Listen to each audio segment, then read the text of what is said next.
Today I've got 8 houseplants that I find stressful to look after and that I have difficulty making look their best. So these are plants that I have found to be quite fussy and often don't look as good as they should and require me to pay extra attention to them to try and get them to look as good as they should. So let's get straight to it.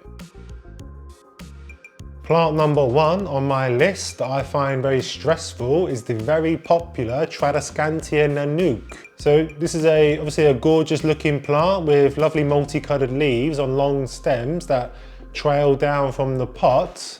I also really like the fact that it's got these purple colours on the back of the leaves, so really interesting plant. The problem with this plant is that it often gets damaged leaves when water droplets dry on the leaves. So this obviously spoils the look of the plant, which is a real shame because the plant looks lovely when it's in full health. This plant seems to be the fussiest plant in my collection when it comes to water droplets on leaves. I often discover leaves with brown watermarks, so I have to be really careful when watering the plant, and I find this really stressful. So I now bottom water all of my houseplants, and this does seem to help me in not getting water on the leaves because I can easily raise the plant out of the decorative pot and just add water to the pot. Brown watermarks on leaves does seem to be a problem that affects other Tradescantias as well, such as the Tradescantia Tiana that I also have in my collection. The Tiana and the Nanouk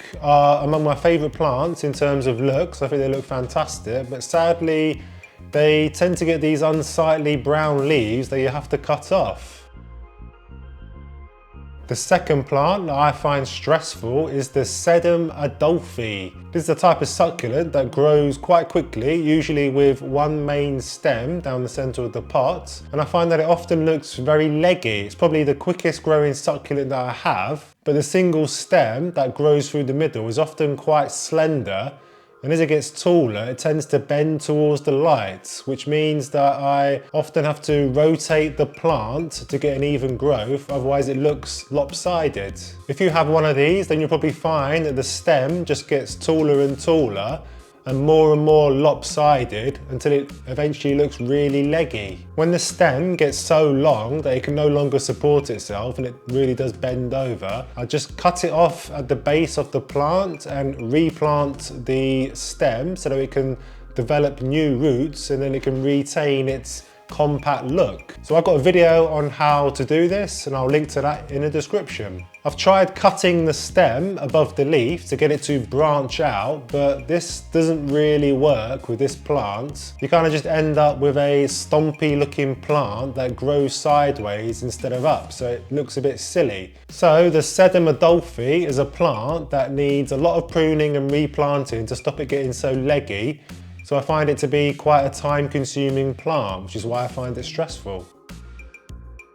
The third plant on my list that I struggle with is the Syngonium Red Arrow. This is a type of vining plant that I have hanging from a macrame hanger in my east-facing dining room in front of the window. But unfortunately, this plant often looks sad and I'm not really sure why. Some of the stems of the plant have suffered leaf loss and they're starting to look quite bare. What normally happens is the leaves start to turn yellow and go crispy as they get older until they fall off the plant. I do have a suspicion that this plant may be root bound or probably getting maybe too much direct sun as it's next to the window of my east facing room. So I think I'll have to move it away from the window and see how it responds. The problem is that I'll have to untangle it from the macrame hanger that it's in, which will be a bit of a challenge. And I don't really have many other suitable hanging spots for it, so I'm not sure where I'm going to put it.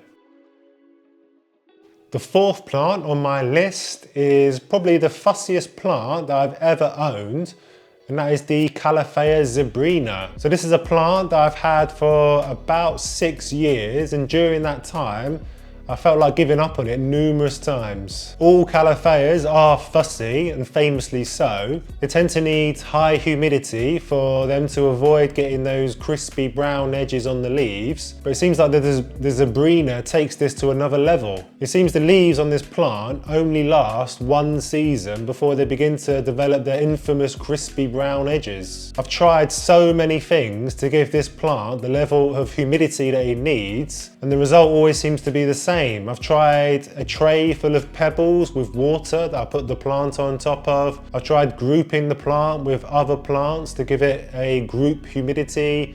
I've tried even misting the leaves, even though I know that doesn't really work for houseplants. And I've tried keeping the moist soil, but the plant always tends to look tired after a few months. So I've rehabbed this plant many times, as I'm currently doing with these plants at the moment, to see if I can crack this plant once and for all. I often divide the plant and discard any leaves that look deformed and with those crispy brown edges, and I wait for the plant to push out fresh new growth like these ones are starting to now. Like I've said, this tends to only work for that season before the leaves start to turn again. If you have the secret to success for this plant, then please do let me know in the comments what you do to keep this plant healthy, because it's really lost on me.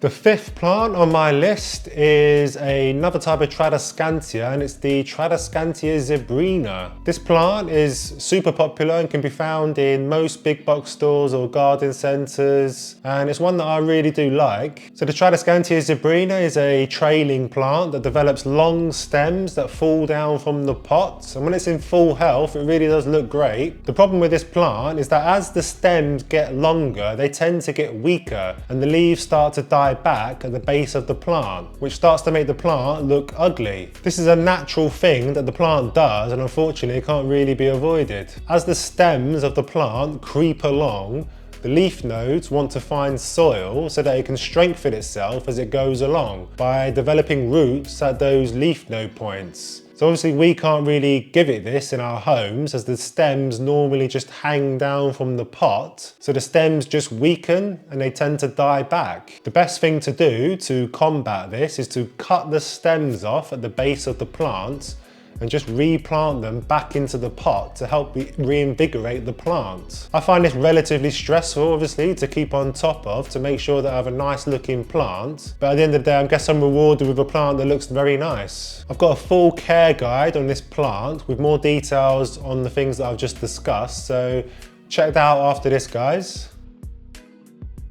The next plant on my list is the Monstera Adansonii. This plant looks like a mini Monstera deliciosa and is a really popular plant at the moment. I do really love a Monstera Adansonii. I think it's a fantastic little plant, but I do find looking after this plant pretty stressful. When I first got this plant, I had it in front of my east-facing window, and the leaves started to turn yellow, so obviously it was getting a little bit too much direct sun. So I moved it on top of my fireplace mantle just behind me where it wouldn't get any direct sun, and it has responded well by developing new green leaves. But now I have the problem where every so often the new leaf that comes out from a stem is deformed and I tend to have to cut it off. So I think this plant is quite temperamental and it struggles to put out fresh new leaves that aren't deformed consistently. So I often have to come along and help the leaves unfurl, as they tend to get stuck. If you leave them too long, they tend to stay unfurled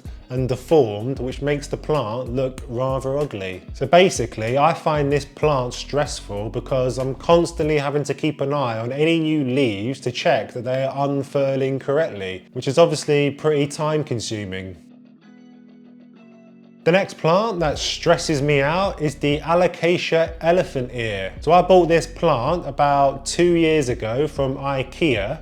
And the problem I have is that every time a new leaf sprouts from the soil, it turns yellow and dies back. I'm really not sure why this happens. I'm not under or over watering the plants. It gets good afternoon indirect light in my living room, and I can't see any pests on the plant either. I also fertilise it correctly as far as I'm concerned during the spring and summer. It's a bit odd because the old stems that were originally on the plant when I bought it are still looking healthy, but just for some reason I can't seem to get the plant to push out new growth successfully. This is obviously a bit of a shame for me because I do think the plant looks really interesting with those green leaves with pale green veins, and I really want the plant to kick on with strong new growth, but it never seems able to. So I'm finding this plant a bit of a mystery, so if you have any ideas on why the new leaves are not maturing, then please do let me know in the comments.